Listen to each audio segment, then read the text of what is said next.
Well, good Monday morning, everyone. Hope you had a great Thanksgiving and a great Thanksgiving weekend. My name is Ken Burkey, and just thank you for being a part of Live58 Church. We had a great service yesterday where we received communion for the first time that we've been meeting in the building, and it was a great time of reflection. It was a great time of challenge. Just a quick review: if you missed the service, you can watch the message only on YouTube or Facebook, or you can watch the whole service. But we talked about a story where we saw people going for broke. Is there an area in your life where you've been riding the fence and you need to just go for it and fully commit? I talked to a gentleman yesterday who's been kind of on the fence of his faith. He's got a faith, but he's not activating it and living it out. And so yesterday he said, I got to go all in. And then we just talked about, really taking the time to fully celebrate our blessings, our huge blessings.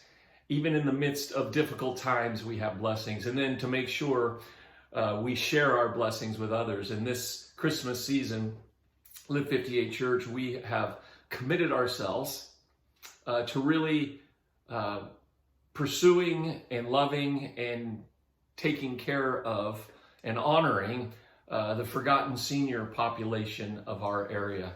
And so we're doing these senior gift bags that we're going to be handing out at the Orangeville Food Bank to seniors. We also have some seniors at Volunteers of America and Rancho Cordova.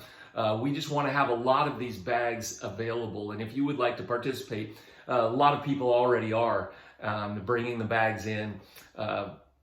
But at our campus, you can get bags, and you can also see the list of all the things that we're going to be giving to seniors this Christmas season. And the deadline is December 12th, because the next week we're going to be handing them out. But just thank you, Live58 Church, for the overwhelming response. And again, I'm not against toy drives. I'm not against other stuff, but there is a generation that has been forgotten in our culture, who's very isolated, and it's our senior population, especially our widowers, some of our veterans.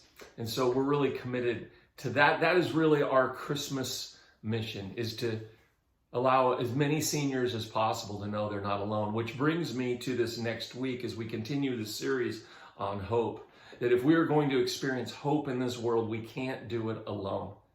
And Christmas can be a time of isolation. As we go into December, I'm going to talk about how we need to make a commitment to not be isolated. Over the last couple of years, we have lived in a very isolated culture because of the pandemic. And now we're trying to navigate, how do I re-engage in healthy ways?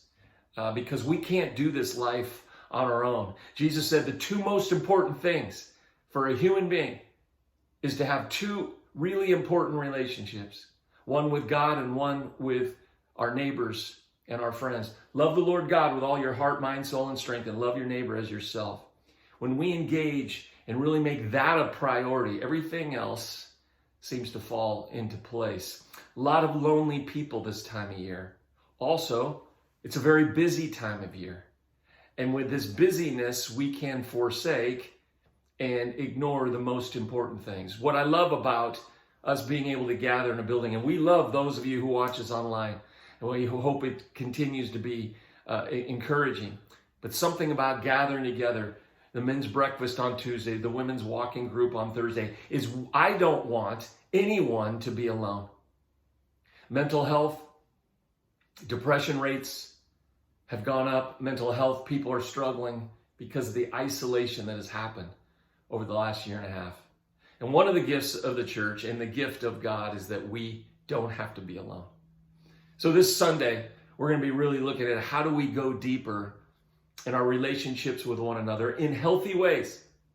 How do we get out of isolation in healthy ways? And ultimately, how do we dig deeper in our relationship with God? I'm excited about it. I know it's only Monday, but I'm excited about next Sunday, 10 o'clock.